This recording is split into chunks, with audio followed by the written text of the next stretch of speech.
Hello everyone, আসসালামু আলাইকুম। সবাই কেমন আছেন? আশা করছি সবাই ভালো আছেন। আমি আল্লাহর অশেষ রহমতে অনেক ভালো আছি। প্রতিদিনের মতো নতুন আরও একটি ভিডিও নিয়ে আমি আপনাদের মাঝে হাজির হয়ে গেলাম। আজকের ব্লগটি শুরু করছি একদম কিচেন রুম থেকে। আর রুটি বেলে নিয়েছিলাম ডো করে অফ ক্যামেরাতে। এখন রুটিগুলা ফ্রাই প্যানে দিয়ে ছেঁকে নিচ্ছি। আর অপর পাশে কিন্তু আমি আলু ভাজি বসিয়ে দিয়েছিলাম। আলু ভাজিটাও হয়ে গিয়েছে।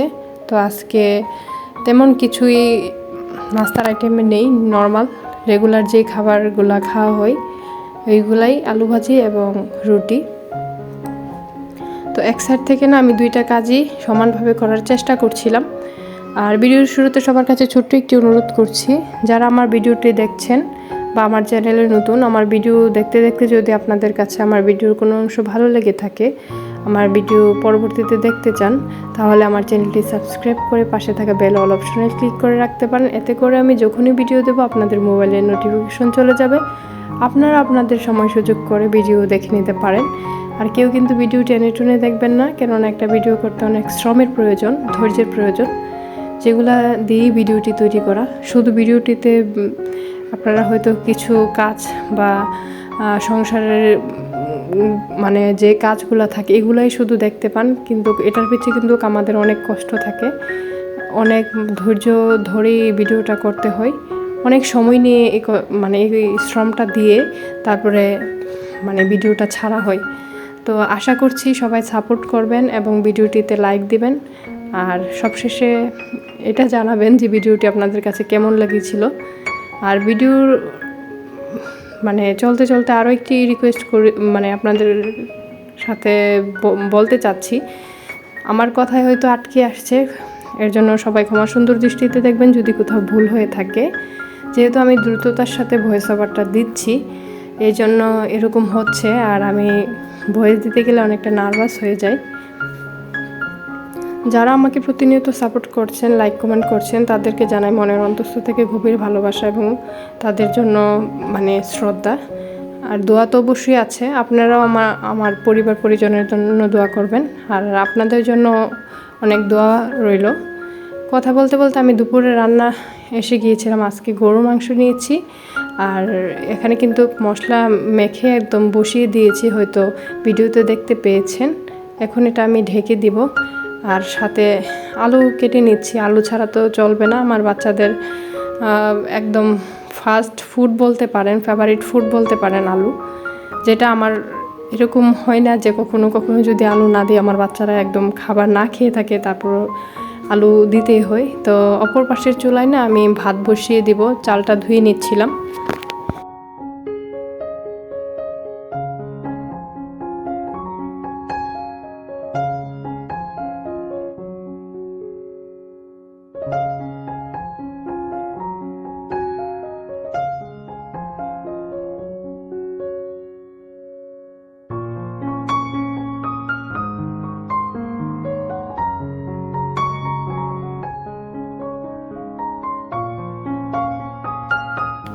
ভাতটা প্রায় হয়ে গিয়েছে।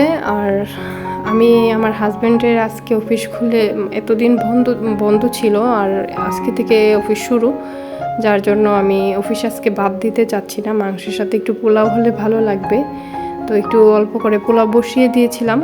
ভাত হওয়ার পরে আর মাংসটা কিন্তু নেড়ে চেড়ে দিচ্ছিলাম, আর সবশেষে কাঁচামরিচটা দিয়ে দিয়েছিলাম। আমি খুব সিম্পল ওয়েতে কম মশলা দিয়ে তরকারি রান্নাবান্না করার চেষ্টা করি, যেহেতু বাচ্চারা আছে, ঝাল হলে কিন্তু খেতে পারে না। আর মরিচটা সব শেষে দিলাম এই জন্য যেন মরিচটা ভালোভাবে সিদ্ধ হয়ে গলে না যায়, মরিচের যে ঝাল একটা ফ্লেভার থাকে ওইটা যেন পুরো তরকারিতে যেন ছড়িয়ে না যায়, এই জন্য সব শেষে দেওয়া। আর আলুগুলোও কিন্তু দিয়ে দিয়েছিলাম। মাংসগুলো মোটামুটি অনেকটাই সিদ্ধ হয়ে এসে গিয়েছে, কষে গিয়েছে আর কি। এখন আলুগুলো দিলে আলুটা সিদ্ধ হতে যতক্ষণ সময় লাগবে, বাকি মাংসটা কিন্তু এসে যাবে। যারা আমার ভিডিও দেখছেন অথচ একটি লাইক দিতে ভুলে গিয়েছেন, আমি আপনাদের উদ্দেশ্যে বলছি, আপনাদেরকে আবারও স্মরণ করিয়ে দিচ্ছি, প্লিজ একটি লাইক দিয়ে দিন। আর কেউ কিন্তু ভিডিও টেনে টুনে দেখবেন না প্লিজ।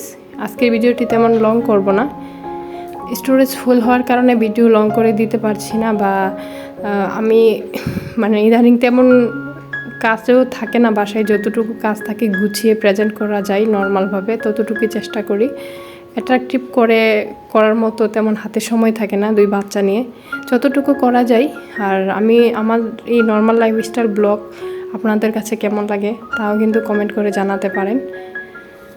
আর আমি যাদের ভিডিও দেখি ফুল ওয়াচ করে দেখার চেষ্টা করি, লাইক দিয়ে ভিডিওটি দেখি, আমার সময় সুযোগ করেই আমি ভিডিও দেখার চেষ্টা করি, সময় না হলে দেখি না। পরে কিন্তু সময় হলে আমি যারা আমার সাথে জয়েন্ট আছে তাদের ভিডিও দেখার চেষ্টা করি। মাঝে মধ্যে যারা জয়েন্ট নেই ভিডিও আসলে কিন্তু সামনে দেখা হয়। তো সাথে শসা কেটে নিলাম, লেবু কেটে নিলাম, কাঁচামরিচও নিয়ে নিয়েছি, আজকে আর সালাড করব না। তো এই যে সবশেষে মাংসটা দেখিয়ে দিয়েছিলাম, এরকম হয়েছিল। তো আজকের মাংসের কালারটা কিন্তু খুবই ভালো এসেছে। আর এখন আমি আমার হাজব্যান্ডের অফিসের বক্স রেডি করছিলাম, টিফিন বক্স। এই যে আমি তরকারি, তারপরে সালাদ দিয়ে দিয়েছি, শসা, কাঁচামরিচ, লেবু, এবং এখন আমি এটা শপিং ব্যাগে ভরে তারপরে অফিসে পাঠিয়ে দিব।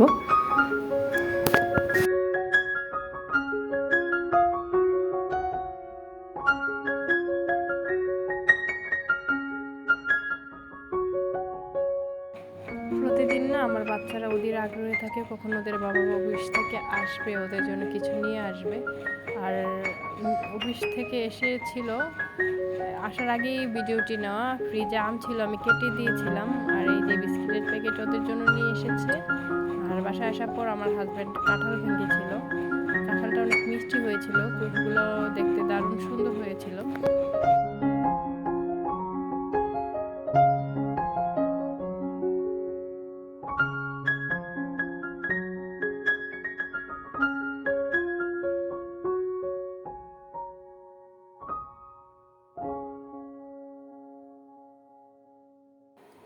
কথা বলতে বলতে ভিডিওর একদম শেষ পর্যায়ে এসে গেছি। সবাই ভালো থাকবেন, সুস্থ থাকবেন। দেখা হবে নতুন কোনো ভিডিও নিয়ে আপনাদের মাঝে। পরবর্তী ভিডিওর আমন্ত্রণ জানিয়ে আজকের মতো এখান থেকে বিদায় নিয়ে নিচ্ছি। আল্লাহ হাফেজ।